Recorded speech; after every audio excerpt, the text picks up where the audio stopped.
আসসালামু আলাইকুম বন্ধুরা, আজকে আমি রান্না করব ফলি মাছ, উস্তা ভাজি আর পেঁপে দিয়ে দেশি মুরগির মাংস। রান্না করার জন্য আমি সব কিছু কেটে ধুয়ে পরিষ্কার করে নিয়েছি। আমি এখন রান্নাটা বসিয়ে দিব। ফলি মাছটা আমি রান্না বসাবো আগে। ফলি মাছটা এখন আমি ভালো করে মেখে নিব।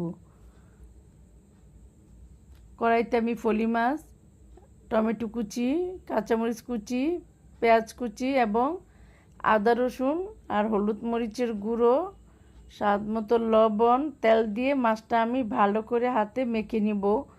মাখানো তরকারিটা আগে বসিয়ে দিব। আমি মাছটা ভালো করে মেখে নিতেছি মশলার সাথে। আমার মাখানো হয়ে গেছে, এখন বসিয়ে দিলাম। তরকারিটা আমার বলক এসে পড়েছে।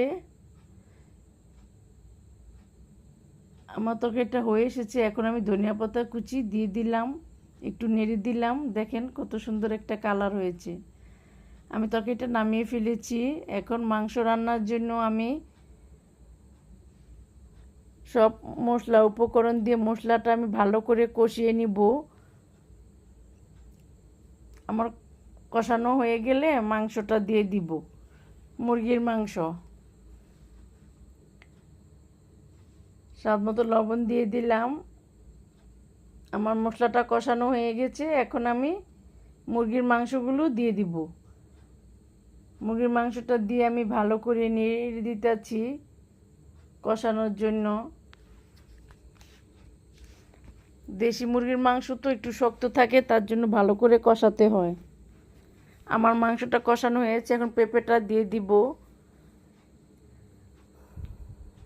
পেঁপেটা দিয়ে আমি নেড়ে দিতেছি। পেঁপের সাথে মাংসটা ভালো করে আবার কষিয়ে নিব আমি। আমার কষানো হয়ে গেছে, এখন আমি পানি দিয়ে দিব। পানিটা দিয়ে আমি একটু নেড়ে দিব।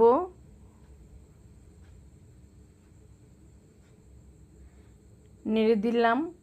তরকারিটা বলক এসেছে এবং মাংস আর পেঁপে প্রায় সিদ্ধ হয়ে গেছে। এখন আমি শাক বাটাটা দিয়ে নেড়ে দিতেছি।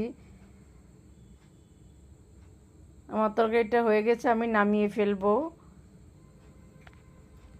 আমি উস্তাটা ভাজি করে নেব। উস্তাটা ভাজি করার জন্য পেঁয়াজ কুচি আর কাঁচামরিচ কুচি, সরিষার তেল দিয়ে উস্তাটা দিয়ে দিলাম।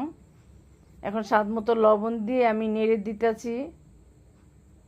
উস্তাটা আমি ভালো করে নেড়ে দিতেছি। আমার ভিডিওটা যদি ভালো লেগে থাকে সাবস্ক্রাইব, লাইক, কমেন্ট, শেয়ার করে দিবেন এবং না টেনে পুরো ভিডিওটা দেখবেন।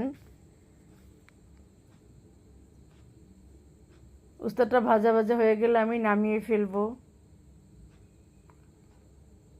হয়ে গেছে আজকে আমার দুপুরের রান্না। আল্লাহ হাফেজ।